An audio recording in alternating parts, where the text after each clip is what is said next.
Hi guys, and welcome to a very special episode of Strictly Sega Europe. Now, we're going to have a fight between the Sega Mega Drive and the Super Nintendo.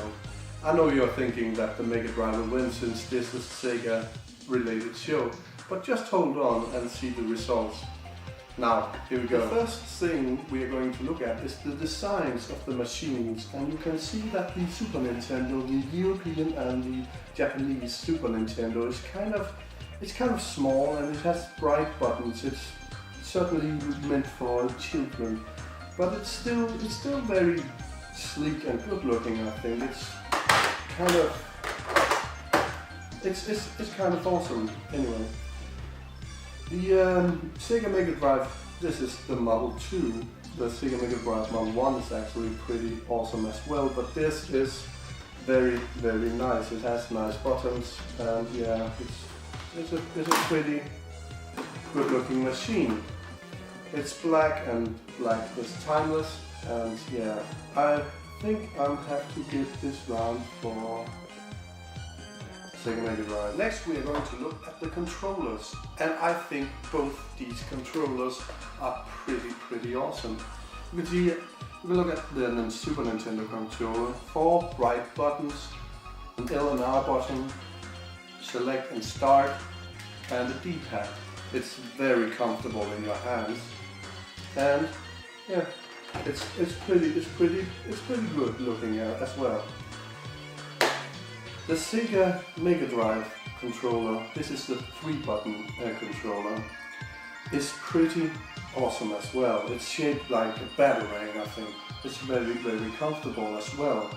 It only has a start button and the other A, B, C button and an awesome D-pad. There were also a 6-button controller later when Street Fighter came out, because 3 buttons wasn't enough. A, B, C, X, Y, Z. It has the start button in the middle and as well an awesome D-pad. This is a little smaller, but that's okay, because actually it also looks very cool. This looks like more like a banana though, but anyway. Now I don't have an American version of the controller or the console, but this is the colors the American version were in, and it's kind of bland. It's kind of it's not that pretty. I don't think this one is more powerful, I think.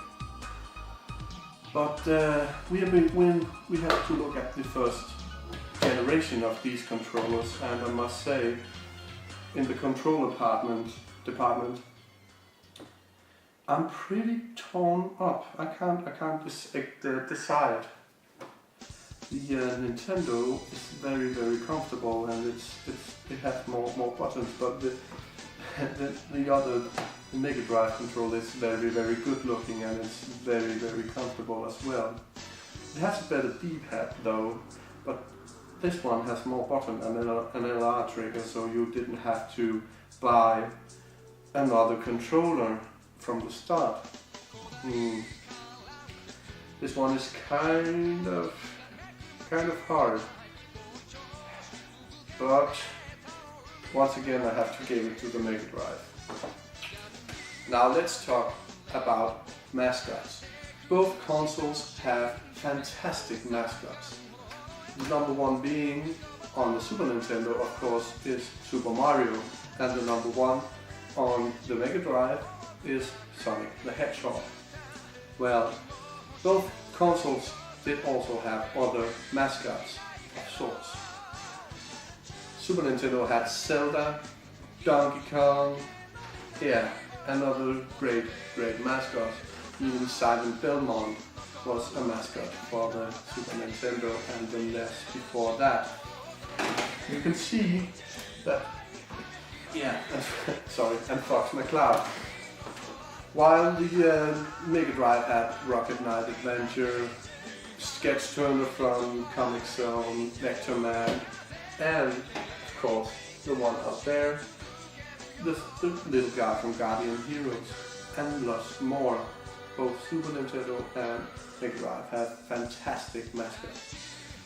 I think if you're going out on the street and ask some random people, do you know Sonic the Hedgehog or do you know Super Mario Brothers? Both would say, yeah, of course I do. But if you go out and ask a random person, hey, do you know Link from Zelda? Yeah, they might know him, but no one remembers Sketch Turner from Comic Zone. And that's kind of the point here, that mascot-wise, the Super Nintendo wins. Now, let's talk graphics. Both of these machines are very good at handling sprites. There is some difference though. The Super Nintendo is actually 2 years younger than the Mega Drive, and sometimes it shows.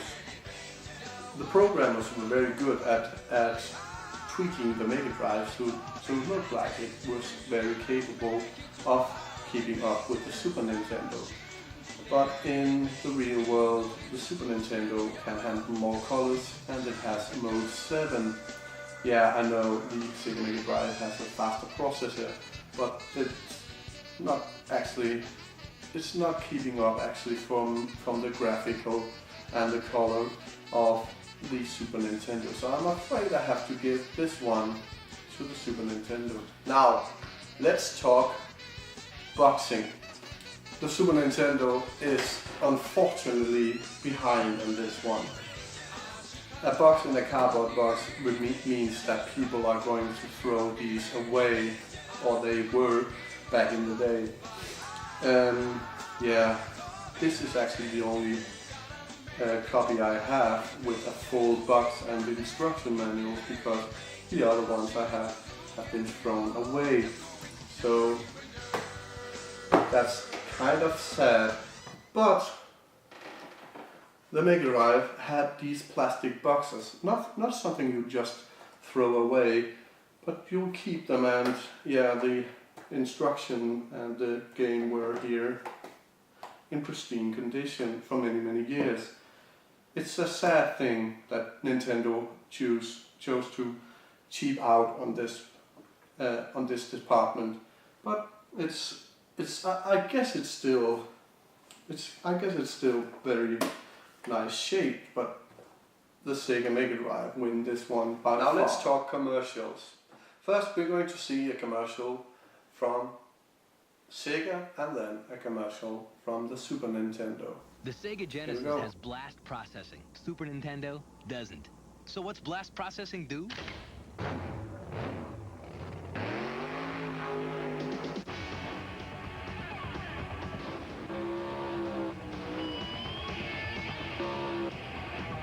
And what if you don't have blast processing?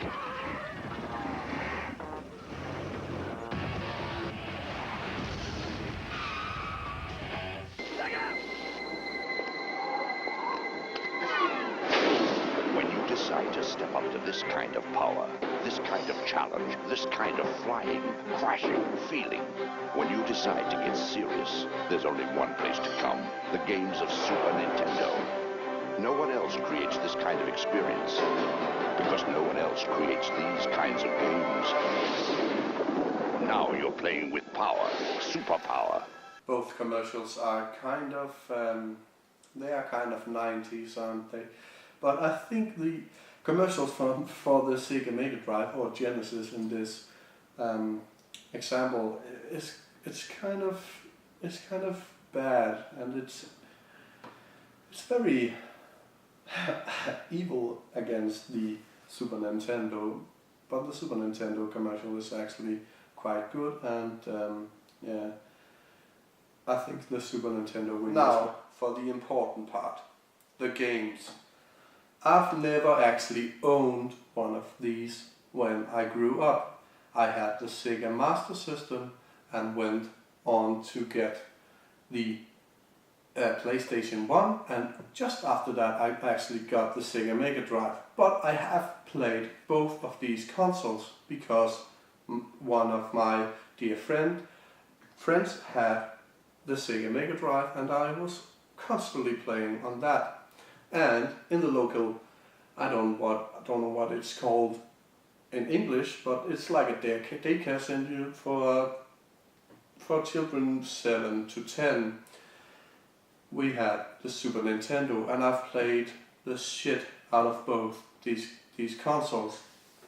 And there's a lot of nostalgic moments for me on both of these consoles. I can remember the first day and where I was when I played Sonic the Hedgehog. And I can remember where I was and who I was with when I played Super Mario All-Stars. So there's a lot of nostalgic moments and a lot of great gameplay and many hours for both of these consoles. I remember one day I came home from the daycare center, and I've just played for like 4 hours with my friends. We played Super Mario All-Stars, and I went home and was ready to play Alex Kidd in Miracle World on the Sega Master System, and I couldn't understand why I died the whole time, and it might have been because in Super Mario Bros. You jump on your enemies, and in Alex Kidd you punch them in the face. So yeah, the games, there's a lot of great games. I mean, Vector Man, Donkey Kong, Gunstar Heroes, Zelda, Strider, Doom. Oh, well, Doom is actually not that great. But yeah, Castlevania 4, Comic Zone, Super Mario World, Rocket Knight Adventures, Starwing, Killer Instinct, Streets of Rage, Goof Troops, Sonic 2. I don't know, both are very dear to me, but what games have I had the most fun with? Actually, it would be a tie for this one, and Goof Troops. Goof Troop is an amazing video game from Capcom for the Super Nintendo, but Streets of Rage 2 was actually a very big part of my childhood. I remember I played with my sister and 2 of my friends. We were the characters in this game. I was Max, the big strong one, and yeah, my sister of course was Blaze, and the other 2 guys were Skate and Axel.